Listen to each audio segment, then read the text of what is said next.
분들하고 인사 나눕시다. 예수님을 만났던 사람들의 증언대로 주님을 따릅시다. 한 번 더 기도하는 마음으로 하나님, 주님을 말씀에 합한 대로 바로 섬기게 하소서. 오늘 말씀은 주로 우리들이 성탄절이나 이런 절기 때 많이 다루는 말씀입니다. 그러나 사실은 우리가 이 성탄절기가 12월 25일이다 이렇게 날짜에 얽매일 필요가 없습니다. 왜냐하니까 오늘 보면 예수님이 태어나셨을 때에 그 목자들이 들에서 양을 쳤어요. 다른 말로 하면 방목을 했다 이 말입니다. 그런데 이 방목은 지금도 이스라엘에서는 6월절부터, 그리고 6월절이라 그러면 이제 우리가 3월 말, 4월 초입니다. 그때부터 이제 초막절까지, 초막절이 유대 달력으로 7월 15일이고 우리로 말하면 10월쯤 됩니다.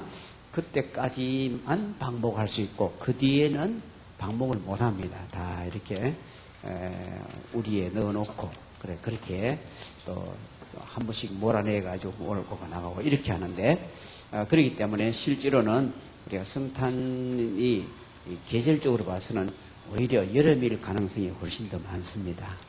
왜냐하니까 양떼를 방목하는 시기가 그렇다 이 말입니다. 그래서 오늘 우리는 이제 예수님의 초림에 대해서 봅니다. 초림이 뭡니까? 예수님이, 하나님이 보내신 메시아가 처음으로 이 땅에 오셨다. 몸을 입고 이 땅에 오신 것을 초림이라 합니다. 그런데 우리가 정말 주의해야 될 것은 주님의 재림하심입니다. 그러니까 초림의 예수님도 예언을 계속해 오셨어요. 선지자들이. 그런데도 불구하고 예수님이 와셨을 때에 제대로 맞이한 사람이 그렇게 많지 않습니다. 성경을 달달달 외우고 있던 사람들도 예수님을 못 맞이한 사람이 많았어요. 그렇기 때문에 우리도 지금도 우리가 막 성경 말씀을 공부를 많이 했다, 성경 구절을 많이 한다, 그렇다고 해서 주님 다시 오실 때에 정말 올바르게 맞이할 수 있느냐? 우리가 오늘 말씀을 통해서 어떻게 해야 주님을 정말 바로 맞이할 수 있을까? 거기에 대한 이 재림의 주님을 맞이하는 준비를 올바로 감당하는데 오늘의 말씀을 잘 적용하시길 바랍니다.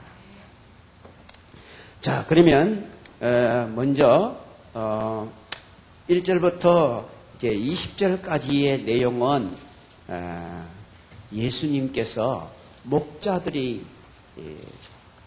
들에서 양을 치다가 그때 예수님의 탄생의 소식이 전해졌다는 내용입니다. 그 중에 특별히 1절에서 7절까지의 말씀에서는 예수님이 어떻게 베들레헴에서 나셨느냐 그 이야기입니다. 이것은 미가서 5장 2절에 메시아가 오실 때는 다윗의 동네 베들레헴 에브라이다야 네가 적지 않다. 왜냐? 너에게서 위대한 메시아가 나기 때문이다. 그렇게 미가서 5장 2절에 예수님이 이 땅에 탄생하시기에 500년 내지 700년 그 사이에 이 예언을 했습니다. 그래서 많은 사람들이 예수님을 메시아가 맞나? 이렇게 의심하는 사람이 많은 것 가운데 하나가 예수님이 다니실 때 나사렛 예수라는 말을 많이 썼습니다. 그게 예수님이, 예수라는 이름은 이스라엘에는 굉장히 흔합니다. 왜냐하니까 구약의 여호수아가 예수입니다. 그렇게 히브리어로는 여호수아, 또 예수아, 그리고 헬라어로는 예수스 이렇게 기록이 되어 있습니다. 그렇기 때문에 나사렛 예수라는 말을 왜 하느냐. 예수님이, 예수라는 이름을 가진 사람이 너무 많으니까 저 사람은 나사렛에서 출생한 그 예수다. 이래가지고 나사렛 예수라고 했어요. 그래서 많은 사람들이, 그런데 메시아가 올 때는 미가서 5장 2절에는 분명히 베들레헴에 온다 그랬는데 저 사람은 베들레헴 예수가 아니고 왜 나사렛 예수냐. 이것 때문에 많은 사람들이 좀 의심하고 그렇게 했어요. 그래서 누가가 예수님의 이 일대기를 적으면서 근원부터 자세히 살펴보면서 그게 이래서 그렇다. 이렇게 가르쳐 준 거예요.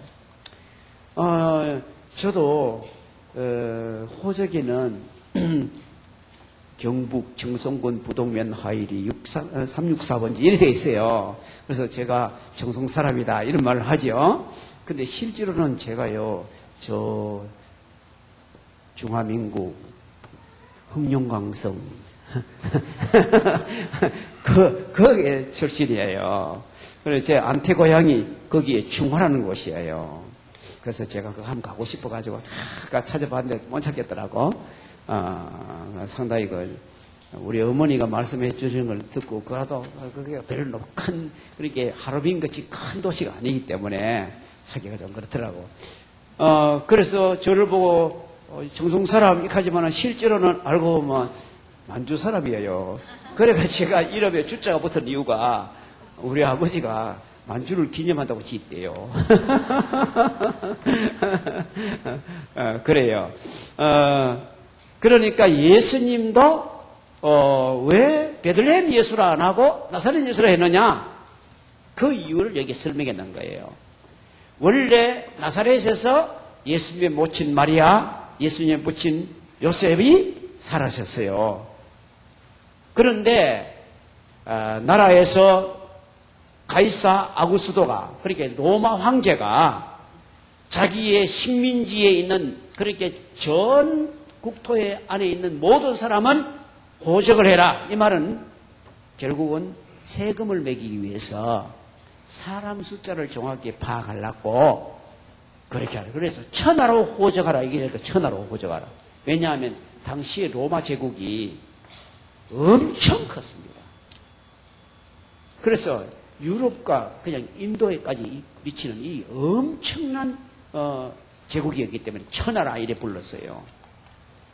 그래서 그 명령이 너무 엄중했기 때문에 요셉도 만삭이 된 아내를 데리고 갔어요. 그 이야기입니다. 그래서 나사렛에 있었는데 명령이 내렸기 때문에 다윗의 후손인 이 요셉과 마리아는 자기의 원적지, 그렇게 자기 조상부터 내려오던 원적지에 가서 호적을 해라. 이렇게 됐다. 요사이는 우리가 막 하도 전산망이 발달돼가 동해 가가도 그냥 호적 등본 탁 띠쁘지요. 집에 앉아가도 띠쁠 수도 있고, 요새는 진짜 대단한 세상입니다. 근데 옛날에는요, 호적 등본 띠려고 저도 청송까지 갔습니다. 그거 하나 띠려고도 그랬어요. 그런 거 보면 이걸 이해가 됩니다. 명령을 나라에서 내리시니까. 그래서 나사렛에서 이 예루살렘까지는 120km가 되고 예루살렘에서 그 밑에까지가 그러니까 베들레헴까지가 4km입니다. 그거 보면 얼마 안 돼요. 우리 요만은 경산열에 요 정도 되는데요. 그래서 이 거리가 125km 이쯤 되는 거리입니다. 그러니까 만삭된 여인을 데리고 간다는 것은 대단히 사실이 먼 길이에요. 당시 교통수단으로서는. 그래도 어쩔 수 없이 갔는데 가서 여관을 찾았습니다. 그런데 그때 호적하러 오는 사람들이 많으니까 많은 사례야. 그래도 사실 돈만 좀 있는 사람 같으면 좀 번쩍거리는 의상을 입고 옷을 좀 잘 입고 그리고 낙타도 거창하게 해가 도착했다면 아마 아이고 막 웃돈 주면 사실 안방도 내줍니다. 그런데 예수님의 부친과 모친이 정말 어려웠다 이 말입니다. 그리고 이 사건이 동방박사가 온 사건과는 40일 이상의 기간이 다릅니다. 동방박사는 40일 이후에 왔습니다. 이건 뒤에 가면 나옵니다. 알 수 있습니다. 그렇기 때문에 만약 동방박사가 왔다 갔다 하는 분 같으면 뭐 돈이 있잖아. 그죠? 황금과 유황과 모략이 있으니까 얼마든지 그렇겠는데 이때는 아주 어려웠어요. 그래서 요한이는 도저히 못 들어가고 그런데 어떤 친절한 분이 아이고 이래 만삭된 사람을 저래 야영을 할 수는 없겠고 그 외양간이라도 괜찮으면 제가 소개를 해드릴까요? 이렇게 되었다 이 말입니다.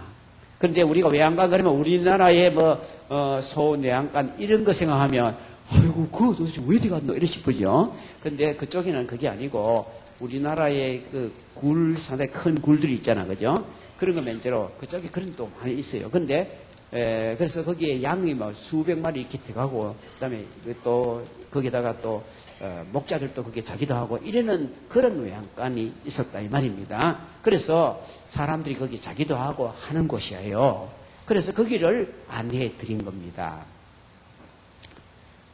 그래서 거기서 참 그날 저녁에 아기가 태어났기 때문에 준비된 곳이 아니다 보니까 그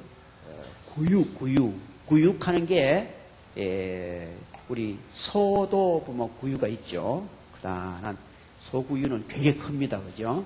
우리 한 어른도 들어가 누울 수 있는 이런 크다란 그런 구유가 소구유는 보통 그런데 아마 이 구유는 거의 양의 구유일 것이다 이렇게 보는 것이 거의 정설입니다. 근데 우리는 말구유 하는 말을 많이 쓰는데 사실은 그쪽에는 말을 많이 키우지 않은 것이에요. 말은 주로 애급에서 많이 키우고 그쪽에는 주로 양과 염소를 많이 키웁니다.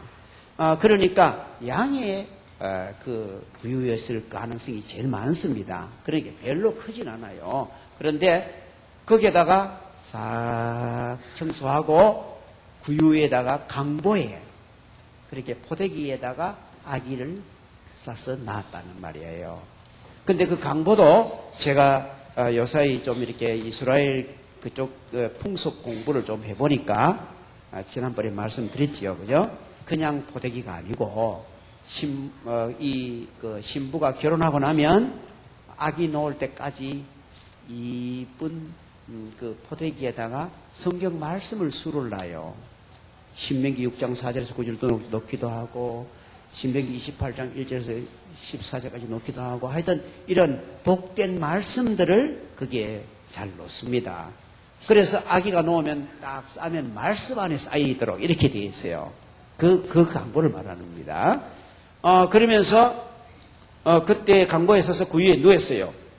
그런데 그때 밖에서 양을 치던 목자들, 이 목자들이 밤에서 양을 지키고 있는데 갑자기 하늘에서 정말 밝은 빛이 드러났습니다. 자, 거기 보세요. 8절 보세요. 그 지역의 목자들이 밤에 밖에서 자기 양떼를 지키더니 주의 사자가 곁에서 그리 천사가 그 목자들 옆에 섰다 이 말입니다. 그 다음에 주의 영광이 그들을 두루 비추매 그렇게 아주 아마 밝은 쉐기나 빛 같은 밝은 빛이 확 비쳤다는 거예요. 그러니까 비춤에 크게 무서워하는 줄 아마 누구라도 아마 이런 일을 만나면 벌벌 떨 거예요. 우리가 하나님의 임재를 다 느낄 때 제일 먼저 느끼는 것이 전부가 경외심입니다. 내가 감히 이런 마음이에요. 이때도 그렇게 무서워하고 있었어요. 그럴 때에 천사가 무서워하지 마라. 보라, 내가 온 세상에 미칠 큰 기쁨의 좋은 소식. 이것이 주님 말로 복음이라 하는 겁니다. 복음. 큰 기쁨의 좋은 소식. 그렇게 예수님이 오신다. 예수님이 오셨다. 이게 뭐냐면 큰 기쁨의 좋은 소식이라. 인간이 다 죄를 지어서 지옥 가게 됐고 망하게 되는데 하나님께서 우리 죄를 대신해 주시고 우리를 천국으로 가게 하실 분이 예수님이 메시아입니다. 그런데 그분이 오셨다 이거예요. 그 소식이 뭐냐? 큰 기쁨의 좋은 소식. 그거를 딱 줄이면 복음이라 합니다. 복음. 복음이 뭐냐? 복된 소식. 큰 기쁨이 좋은 소식이에요. 그러면서 그 다음 말씀, 제일 중요한 말씀은 그 다음 말씀. 다 같이 시작. 오늘날 다윗의 동네에 너희를 위하여 누가 나셨어요? 구주가 나셨다. 구주가 뭐냐? 구원해 주시는 주님. 우리를 죄에서 구원해 주시고 지옥에서 구원해 주시는 주님. 곧은 항상 뭐라 합니까? 설명구. 그죠? 그렇게 구주가 뭐냐 하니까 그리스도 주시다. 그리스도가 바로 히브리어로 말하면 메시아고 헬라어로 말하면 그리스도입니다. 그리스도라는 말은 구세주라는 뜻이에요.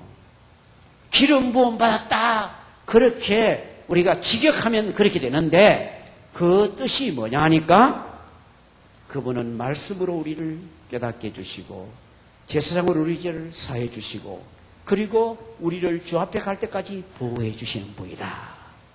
그래서 구세주라 그럽니다. 그러니까 이 목동들에게 이렇게 나타나셨단 말이에요. 왜 목동들에게 나타나셨을까요? 우리가 이제 성경 읽으면서 그런 거 한번 이렇게 생각해 보니까 유대인들은 그런 데 뛰어났어요. 질문을 자꾸 하는 거라. 왜 그랬을까? 그는 어떻게 해서 그럴까? 그래 생각해 보면 여러 면으로 깨닫는 게 많아요. 왜 그랬을까요? 구유에 나셨으니까 그분을 맞이하러 갈 사람 중에 구유를 잘 아는 사람을 보내야 된다 이거예요. 랍비 아주 학문 많은 사람 보고 베들레헴에 가서 구유에 누인 아기를 찾으세요 이러면 막 그 참데 그 얼마나 힘들지 몰라요. 온데되게 묻고 난리라. 그런데 이 목동들이 제일 잘 아는 게 뭐예요? 양이요 구유요 외양간입니다. 그래서 하나님께서 우리가 주님을 믿고 주님을 섬길 때 가장 합당하게 가장 쉬운 방법으로 해주세요. 그래 걱정 안 해도 됩니다. 예수님 올 때도 여러분 절대 걱정하지 마세요. 아이고 내가 예수님 왜 맞이했고 걱정하지 마세요. 주님의 말씀을 굳게 붙잡고 믿음으로 살고 있으면 됩니다. 왜냐? 어떤 여인은 아침에 맷돌을 갈고 있다가 그냥 들림을 받습니다.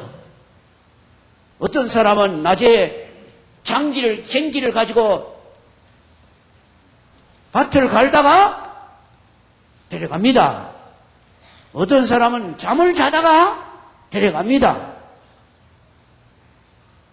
지구가 둥글다 보이 예수님 오실 때 이쪽 사람은 여기는 낮이고 이쪽에는 밤이고 이쪽에는 아침이고 그렇다 이 말입니다.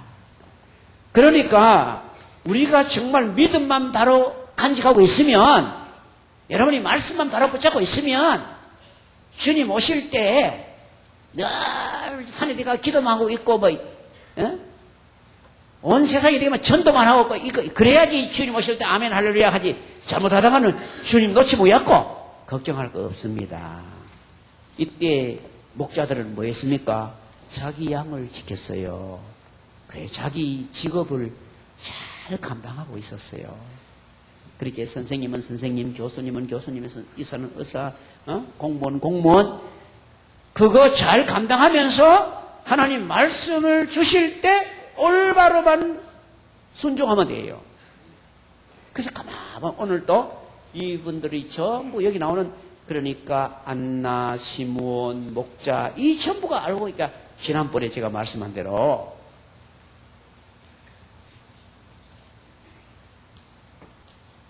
전적 은총입니다. 이분들에게 특별히 하나님께서 이렇게 만나게 하는 거 다 은혜예요. 여러분이 왜다가 성도교회에 왔습니까? 은혜입니다. 우리가 주님 오실 때 아멘 주님을 맞이할 수 있는 것도 은혜입니다. 그런데 중요한 거는 뭐냐?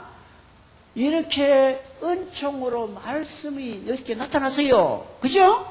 그럴 때에 중요한 거는 저게 순종했다는 겁니다. 강보에 누인 아기를 보리니 그가 바로 표적이다 이렇게 말해줘 보세요.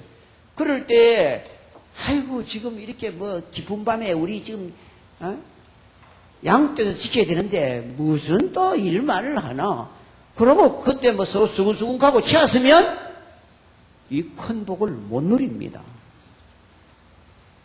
그런데 이 목자들 보십시오. 이런 말씀을 하니까 그 다음에 보니까 12절 너희는 가서 강보에서여 구에 누워 있는 아기를 보리니 이것이 너희의 표적이다.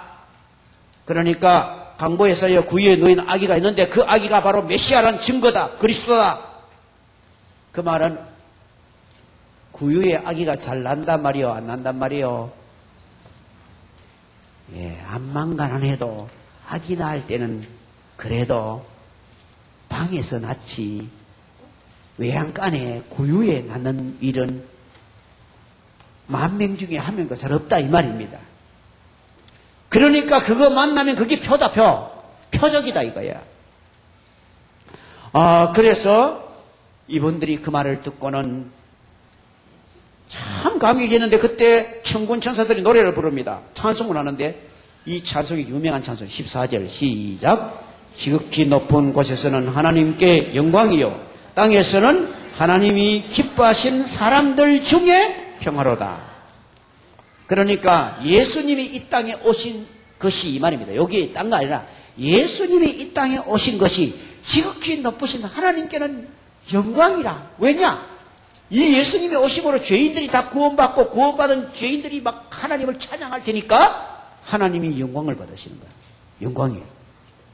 그 다음에 하나님이 기뻐하신 땅에서는 하나님이 기뻐하신 사람들 중에 평화다.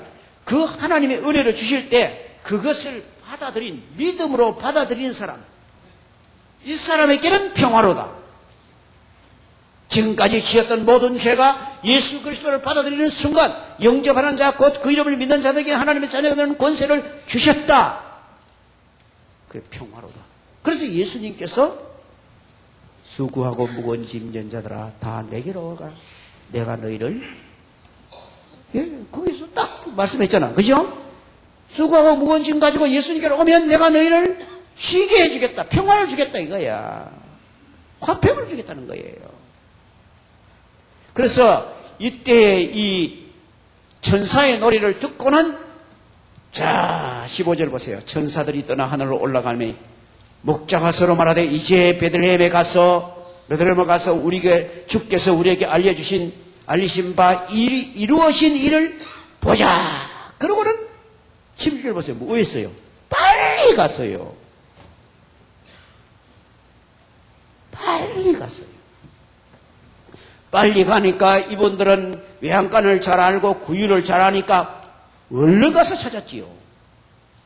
가보니까 정말 구유에 강보에 아기가 쌓여서 누워있단 말이야. 너무 감격했죠. 왜요? 하나님의 그 주신 말씀이 그대로 성취돼야 돼. 순종할 때의 말씀이 성취된다 이거예요. 말씀대로 딱 이루어질 걸 봤어요. 그래가지고는 자, 이 목자들이 얼마나 귀한 일을 했는가 보세요. 보고 천사가 자기들에게 이 아기에 대해서 말한 것을 전했어요. 이분이 바로 구주요 그리스도입니다. 메시아입니다. 그렇게 전했단 말이에요. 그리고 그것을 마리아와 요셉에게만 말한 게 아니고 그 다음 보세요. 듣는 자가 다 목자들이 그들에게 말한 것을 놀랍게 여기다 이렇게 되어 있죠. 그죠? 그러니까 마리아와 요셉에게도 물론이고 주변에 만나는 사람에게마다 그걸 전했다 이 말이야. 바로 이게 뭐예요? 우리가 은총으로 말씀을 주실 때 그것을 순종하면 성취가 일어납니다. 근데 거기서 끝이면 안 되면 그 다음에 사명을 감당해야 돼. 사명을. 그것을 바로 증거해야 된다 이 말이야.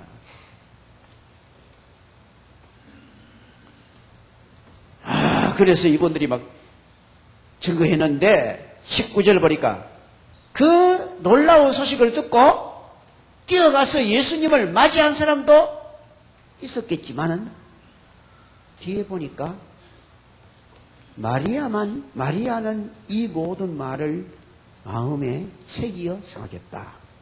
마리아는 일찍이 하나님께서 주시는 수태고지를 받았고 그 말씀대로 자기가 아기를 가졌고 그랬기 때문에 깊이 마음속에 감사하면서 이 목자들을 보내서 내가 낳은 이 아기가 정말 하나님의 보내신 메시아란 것을 아무도 모르거든. 이 사람들 전혀 모르는 사람 아니에요. 그래 모르는 사람이 와서 말해주니까 이게 보통 표적이 아니란 말이에요.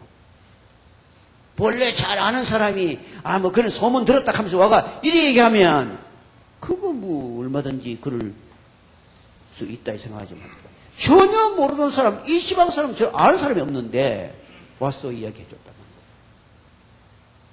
말이에요. 그리고 그 다음에 목자들이 자기들에게 이르던 바와 같이 듣고 본 그 모든 것으로 인하여 하나님께 영광을 돌리고 찬송하며 들어갈. 그래 이 목자들은 보십시오. 사명으로 증거를 감당하고 감사하며 돌아갔어요. 이들은 이것을 전혀 짐으로 생각하지 않았어요.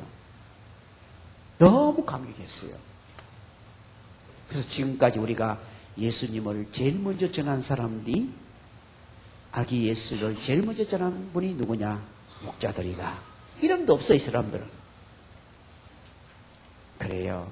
여러분의 직책이 여러분의 수준이 그가 별 문제가 안 됩니다. 우리가 주님을 진심으로 바로 섬기고 있으면 주님께서 이 땅에 다시 오실 때도 탈락하지 않고 반드시 만나 주실 줄 믿습니다. 그 미리부터 늘 목자처럼 그렇게 살아가고 있어야 돼. 자, 그 다음에 이제 다음 21절이 할례할 8일이 되매 그 이름을 예수라 하니 곧 잉태하기 전에 전사들에게 일컫는 바라라. 우리가 세례를 왜 받습니까? 세례를 우리가 죄인이기 때문에 죄 씻음 받았다는 표로 받는 게 세례입니다. 그렇게 할례와 세례는 같은 거예요. 원래 구약에는 할례를 받고 신약에는 세례를 받아요. 그렇게 할례도 왜 받는가? 옛사람을 끌어내고 하나님의 새로운 씨앗이 된다는 표수로 할례를 받는 거예요. 그러니까 예수님은 죄 없으시니까 할례 안 받아도 돼요. 그런데 예수님이 할례를 받으셨어요. 할례만 받은 게 아니라 나중에 보면 세례도 받아요. 그래서 세례 받으러 예수님이 오니까 세례요한이 뭐랬겠습니까? 내가 당신한테 세례 받아야 되는데 당신이 나한테 세례 받으려고 하면 왜 합니까? 이렇게 말하니까 이렇게 하는 것이 하나님의 모든 의를 이루는 것이다. 이래야 이게 하나님의 기뻐하신 뜻이야. 그러니까 세례요한이 아이고 그래요. 그러면 내 순종하는 마음으로 세례를 베풀겠습니다. 이래가 세례를 베푼 거예요. 그것도 왜요? 자, 찾아봅시다. 갈라디아 4장 4절은 꼭 봐야 됩니다. 갈라디아 4장 4절을 보시면 305페이지에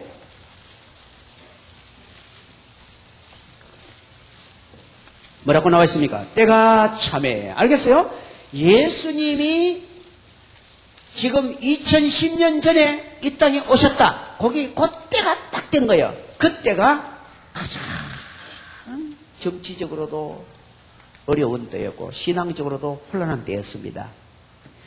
아마 예수님이 다시 오실 때도 가장 정치적으로도 혼란스럽고 어려울 때 그리고 신앙적으로도 혼란이 많이 일어날 때 그때가 오실 거예요. 성경이 보면 그렇게 되어 있거든. 그래서 늘 준비해야 되는 거예요. 그 다음 봅시다. 때가 참에 하나님이 그 아들을 보내서 여자에게 나게 하시고 뭐에 낳다 했어요? 율법 아래에 나게 하신 것은 5절 시작. 율법 아래에 있는 자들을 속량하시고 우리로 아들의 명분을 얻게 하려 하심이라. 예수님이 할례를 받으신 것도 바로 율법 아래에 있는 자들 다 구원하시려고 예수님도 율법을 다 지켰다 이 말이에요. 예수님이 율법을 다 지켜야 율법 못 지킨 우리를 대신하여 대속의 은총을 베풀 수가 있다는 거예요. 그래서 이제 그때 이름을 지었습니다. 8일 만에 그때 이름을 지어요. 이름 지을 때 우리가 앞에서 봤잖아요. 그죠? 천사가 아들을 낳으리니 이름을 예수로 하라. 그 다음에 예수님의 부친 요셉에게도 마태복음 1장 21절에 아들을 낳으리니 이름을 예수로 하라.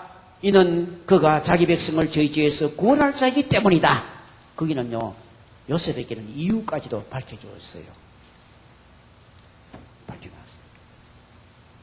그래서 그 말씀대로 이름을 지은 거예요. 보통 같으면 요셉 2세 이래 짓기 쉬운데 제가 아버지 이름을 따라가 거의 대부분 그래 지어요. 많이 지어요. 그런데 이때 예수라고 짓다고. 그 다음에 이제 다음 22절이 뭐냐 하니까 정결 예식이라 그래서 결례라 합니다. 결례. 왜? 뭐 결례에 쓰는 물통이 뭐 6개 있었다 뭐 이런 거 나오잖아. 그죠? 결례를 말하는데 아기가 나고 이제 8일 만에 7일 지나고 8일 만에 할례를 행하고 그 다음에 33일이 지나고 남자아이의 경우 성전에 올라갑니다. 여자아이의 경우는 66일입니다. 배를 걸리. 왜 그런지는 나는 모르겠어요. 하나님이 그래 하락했으면 뭘 그래 해야 되는 기라. 그러니까 이때가 40일 가까이 되는 때였다. 그 말입니다. 그때 이제 정결 예식을 행하고 그러니까 산열이 깨끗해졌고 이제 하나님께 예배할 수 있는 그렇게 그 아기를 낳은 엄마가 예배할 수 있는 그런 때가 된 거예요. 그리고 남자아이, 특별히 맏아들을 낳았을 때는 이 아이를 하나님께 헌상해야 돼. 바쳐야 돼. 그게 이제 오늘 그 두 가지를 같이 이야기하는 겁니다. 결례와 주님이 첫 아들이기 때문에 헌상을 했다는 겁니다. 다음 나오지요. 이는 율법에 쓴 바 첫 해에 난 남자마다 주의 거룩한 자라 하리라 한 대로 아기를 죽게 드리고 이게 이제 하나님께 헌상한다 이 겁니다. 또 주의 율법대로 산비둘기 한 쌍이나 혹은 어린 집비둘기 둘로 제사하려. 그러니까 예수님의 가정이 어려웠기 때문에 양이나 이런 것들을 드릴 수가 없었고 가장 이제 돈이 적게 드는 제물이 바로 산비둘기 한 쌍을 드리든지 안 그러면 집비둘기 둘로 제사를 드리도록 그렇게 했어요.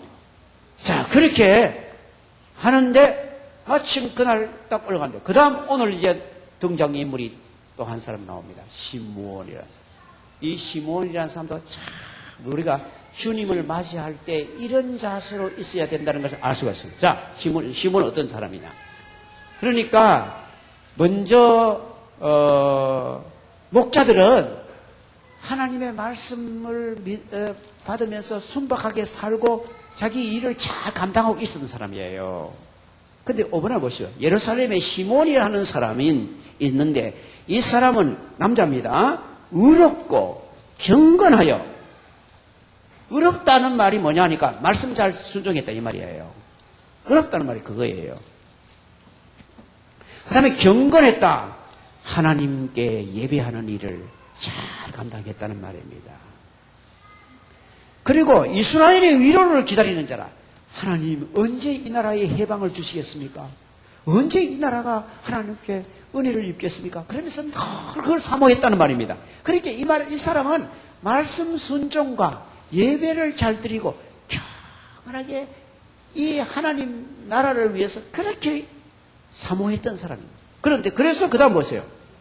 성령이 그 위에 계시더라. 이게 이제 구약의 성령 충만함을 받은 사람들의 표현입니다.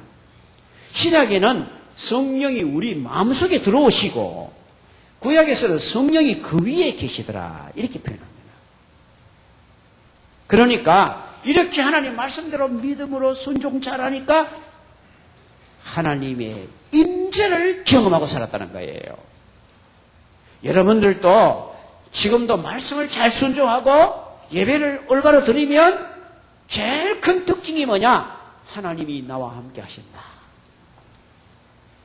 이 임재의 감격이 있어야 돼요. 오늘도 예배하면서 여러분이 하나님의 임재의 감격. 그래서 우리가 제일 첫 번째 노래를 뭘 부릅니까? 주님의 성령. 그렇게 그 임재의 은총을 주시도록 기도하는 거예요, 그게. 예. 그래서 임재의 은혜를 받았어요. 그런데 그 다음 보시요. 또 그가 주 그리스도를 보기 전에는 죽지 않으리야 하는 성령의 지시를 받았어요. 그러니까 그가 임재의 은혜만 체험한 게 아니라 너는 죽기 전에 메시아를 반드시 본다. 이렇게 성령께서 그에게 말씀을 주었어요. 그리고 우리가 정말 주님의 성령의 임재를 늘 경험하는 것 대단히 귀합니다. 그러나 성령의 임재 나와 함께 하신다 이 정도만 기억하는 거 하고 말씀을 읽는 중에 성령이 계속 인도해 주시는 것으로 차이가 납니다. 여러분은 반드시 성령의 인도 받으시기를 주의 이름으로 축원합니다. 그리고 이분이 그걸 그렇게 기도하는 중에 하나님께서 너는 죽기 전에 반드시 메시아를 보고 죽을 거다. 그러니까 그 기도가 응답됐다 이 말이야. 이스라엘의 위로를 기다렸기 때문에 이스라엘의 위로를 위해서 막 기도했는데 하나님께서 너 메시아를 보고 죽어. 그렇게 이분이 얼마나 감격이 있겠어요. 그래서 매일 주여 언제입니까? 언제입니까? 아마 저라도 그렇게 주님이 은혜 줬다면 매일 그렇게 기도해요. 주여 언제입니까? 오늘입니까? 그런데 그날 아침 오늘이다 올라가 봐라. 이랬다. 그 다음 나오죠. 또 나오면 또 성령의 감동으로 또 그러니까 세 번 연달아 성령이 위에 계시더라. 성령께서 지시하더라. 그 다음에 성령의 감동을 주시더라 이랬잖아. 성령의 감동으로 성전에 들어가면 오늘을 메시아를 만난다. 빨리 성전으로 가거라. 이래 됐다 이 말입니다. 그래서 성전에 갔어요. 가니까 마침 예수님의 모친 마리아가 강보에 아기를 싸가지고 안고 들어오고 있었어요. 40일쯤 된 아기를. 아기 예수를 데리고 오는지라 율법의 관례대로 했잖아. 그죠? 시몬이 너무 감격해서 가서 그 아기나 좀 안아봅시다. 이래 됐다 이 말입니다. 시몬이 아기를 안고 하나님을 찬송하여 뭐라고 찬송하여? 주제여 주인 되시고 다스리시는 분이라 이 말입니다. 왕이시란 말입니다. 이 말이 주제여 하는 말이 왕이시란 말이에요. 하나님을 가리켜서 나의 왕이신 하나님. 이제 말씀하신 대로 종엔 평안히 놓아줘. 내가 기다렸던 이제 이 메시아를 보니 이제 죽어도 한이 없습니다. 이 말이지. 평안히 놓아주시는도다. 내 눈이 주의 구원을 보았사오니 메시아를 만났으니까 구원을 보았다는 눈으로 이는 만민 앞에 예비한 것이요. 그러니까 만민을 건지기 위해서 오시는 분이라고 딱 알았어요. 그렇게 보통 이스라엘 사람들이 생각했던 것과 완전히 다르죠. 이스라엘 사람들은 주로 자기 백성들이 구원받고 말이야. 다른 사람들은 뭐 지옥에 띨감 좀 든다 이런 생각을 많이 했는데 이분은 만민이 앞에 예비하신 것이고 그 다음 보시오. 이방에 비추는 빛이라. 이방에 비추는 온 세상 사람에게 비추는 빛이라. 구원받게 하는 것이다. 그 다음 말이 중요한 말 또 나와. 주의 백성 이스라엘에 뭐라고 했어요? 영광이니. 그러니까 온 세상 만민을 위해서 예수님 왔는데 그 일을 할 사람이 누구냐? 그 말씀을 나가서 전파할 사람이 누구냐? 누구란 말입니까? 이스라엘이라 이거예요. 그래서 여러분, 예수님도 유대인입니다. 바울도 유대인입니다. 베드로도 유대인입니다. 전부 여기 속하는 거예요. 와, 이 놀라운 소식을 이게 이제 이때 찬송할 때에 성령의 감동으로 이러한 계시를 찬송했다 이 말이에요. 말씀을 찬송해서. 그러니까 그 부모가 그 말에 대해서 놀랍게 기도. 이 연세 많으신 분이 와가 그 아기를 안고 이렇게 찬양하면서 막 기뻐하는 걸 보니까, 하나님, 이게 왜 그럽니까? 여기서 제일 큰 은혜 받은 사람 누굽니까? 마리아라요. 마리아라. 그리고는 시몬이 그들을 축복했어요. 마리아와 요셉과 아기를 축복했는데, 축복을 하고는 마리아, 어머니 마리아에게는 뭐렇게 했냐? 보라, 이스라엘 중에 많은 사람이 패하거나 흥하게 하며, 그렇게 이 예수님을 믿으면 흥하게 되고, 안 믿으면 패하게 된다 이거야. 그리고 운명을 결정하는 것이 예수님입니다. 여러분이 예수님 복음을 전하는 것은 그 사람의 운명을 결정하는 거예요. 그 다음에 비방하는 표적이 되기 위하여 세워버려. 예수님을 욕하고 대적한 사람이 얼마나 많습니까? 비방하는 표적. 그 다음 말씀이 너무나 정말 마리아에게는 너무 큰 충격이죠. 칼이 내 마음을 찌르듯 하리니 이는 여러 사람의 마음을 생각이 드러내려 함이라 하더라. 그래요. 예수님이 많은 사람의 죄를 지적하고 책망하고 그렇기 때문에 결국 십자가를 지었어요. 그럴 때에 마리아의 가슴이 찢어지는 것 같아요. 마리아가 예수님 십자가 밑에 6시간 동안 십자가 밑에 예수님이 돌아가실 때까지 거기 계셨어요. 장례 치는 것도 다 봤어요. 어머니가 자식이 죽는 것을 계속 보고 있었다. 이게 칼이 가슴을 찌르는 거죠. 가장 귀한 일을 하지만은 가장 큰 고난도 동반되었다는 거예요. 노 크로스 노 크라운. 십자가 없이 영광도 없습니다. 자, 그 다음에 이제 또 한 분이 나옵니다. 36절. 여자가 빠지면 안 되지 싶어서 여자가 또 나옵니다. 하나님께서 다 이렇게 등장시키는 거예요. 아셀 지파 바누엘의 딸 안나라 하는 선지자가 여선지자라. 성경에는 여선지자가 그렇게 많지 않습니다. 훌다, 뭐 이런, 그 다음에 또 미리암, 이런 사람이 여선지자라고 성경에 나와 있는데, 이분도 여선지자예요. 선지자가 나이가 매우 많았더라. 이게 하나님의 뜻을 전하는 분이었는데, 그가 결혼한 후에 7해 동안 남편하고 살다가 과부되고 84세가 되었더라. 옛날 번역에는 과부된 지 84년이라 되었는데 이번에는 84세라 돼서 그래서 정확한 건 모르겠고 하여튼 연세가 많았다 이 말입니다. 연세가 많은 이 할머니가 마침 그때 그걸 들어왔어. 하나님께서 영감으로 깨닫게 줬겠지. 예언하는 분이니까. 그래서 그러다 보니까 이 지금 시몬이 안고 막 축복하거든. 그래서 이분도 너무 감격해가지고 이분은 어떤 사람이냐? 성전을 떠나지 아니하고 주야로 금식하며 기도함이라. 예, 주님 오실 때도 틀림없이 다시 오실 때도 이럴 거예요. 목자처럼 자기의 직분을 진실하게 순종하고 있던 사람들은 놓치지 않고 맞이할 것입니다. 그 다음에 시몬처럼 말씀 순종하고 예배 성령에 인도받던 사람 틀림없이 주님을 영접하는데 아무도 실패하지 않을 것입니다. 그리고 이 안나처럼 연세 많으니까 할 수 있는 일이 뭐겠습니까? 기도하고 금식하고 그렇게 했어요. 사모하고 사모했다. 그래서 주님을 만났습니다. 너무 감격해가지고 마침 이때에 나와 하나님께 감사하고 예루살렘의 속량을 바라는 모든 사람에게 그에 대하여 말하네요. 그러니까 나가가지고 이분 연세 이렇게 많은 분 나가 예루살렘의 속량을 기다리는, 이 말이 바로 이스라엘의 구원을 기다리는 이 말입니다. 사람들에게 가서 만나는 게를 막 이야기했어요. 모든 사람에게 그에 대해 얼마나 많이 전도했다는 걸 알 수 있죠. 그리고 이제 39절 한 절은 간단하게 주의 율법을 따라 모든 일을 마치고 갈릴리로 돌아와 본 동네에 나사렛에 이르니라.